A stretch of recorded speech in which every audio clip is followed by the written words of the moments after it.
Welcome back to the Spice Box. In today's episode of Right from the Start, I'm going to show you a recipe that was a really special treat for us as children.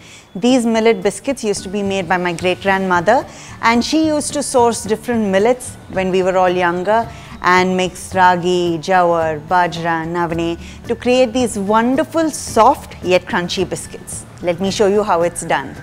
The ingredients for this are jaggery, atta, ragi, jowar, bajra and butter.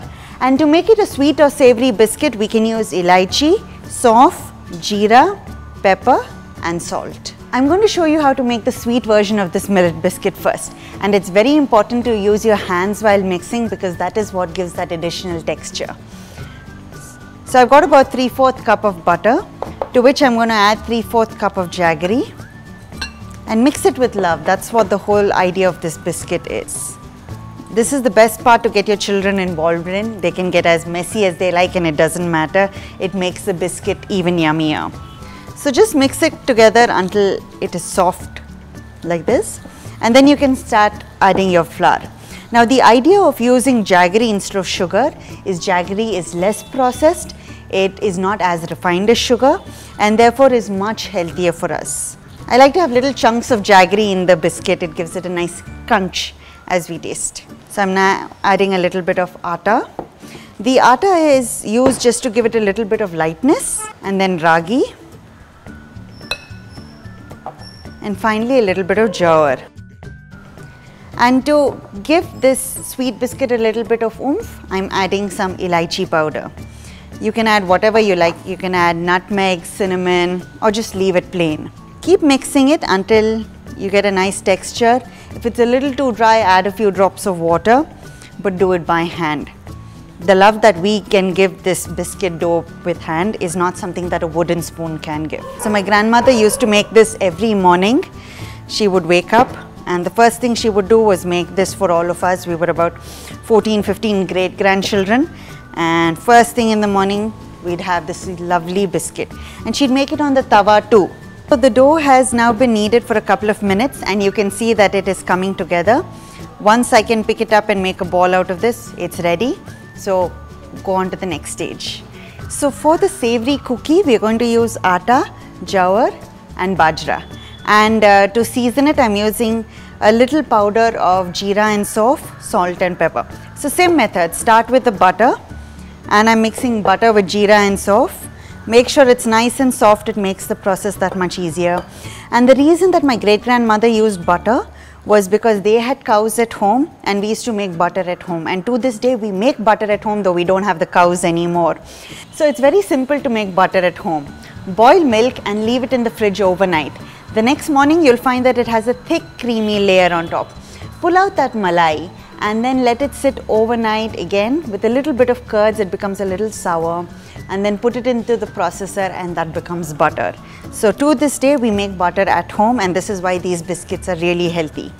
So once the butter is nicely soft, I'm going to add the atta, the jowar and the bajra. Now you can mix this with any kind of flour that you like, it's just that this is exactly how my grandmother used to make it. Add a little bit of salt and pepper too, so it gives that nice savory feeling. Now why were millets really popular in my great-grandmother's time? It's simple. Millets do not need a lot of water to grow. They grow actually in fairly drought areas. They provide good micronutrients to the land and are also easily available. They are the natural and traditional crop of India, not wheat and rice. So we need to, if we understand this and we understand that we're not helping ourselves by having wheat and rice all the time, we'll get back to millets. So it's a little bit, so I'm adding a little bit more atta. Very important to add salt and pepper, we're making a savory cookie. When you're making a savory cookie, don't add the jaggery, leave it out and add any other flavoring that you like. Add chili powder, you want to make it a little modern, add oregano, add basil, parsley, whatever you like. But this is the traditional way. So once it has come together like this, it's ready. So I'm making these cookies in the age-old way of making it on the tawa. My grandmother had an iron tawa, so that provided extra nutrition with it. What you need to do is just put a little bit of oil so it doesn't get stuck. We're not going to be frying it, we're just coating the pan. And then start forming them into as big or as small as you want. So these are the sweet cookies with jaggery, ragi and elaichi. I'm making little tiny ones, just put it on top. This is the fun part where children can come in and help out, and it doesn't matter how big they make it, you just have to cook it for longer then. But they feel so involved and they feel so happy that this is their cookie. This is what we want. We want them to be happy, and we want us to also be happy as parents that we are doing something with our children. We are not just sitting and instructing them and saying, have you done this, have you done that? So get them involved in all of this too.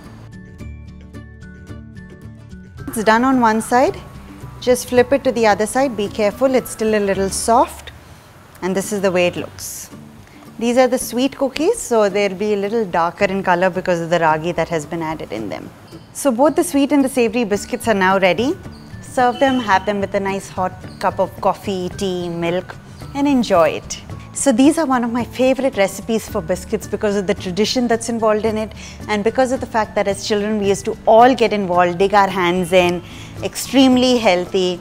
So go ahead, try it and let me know what you think.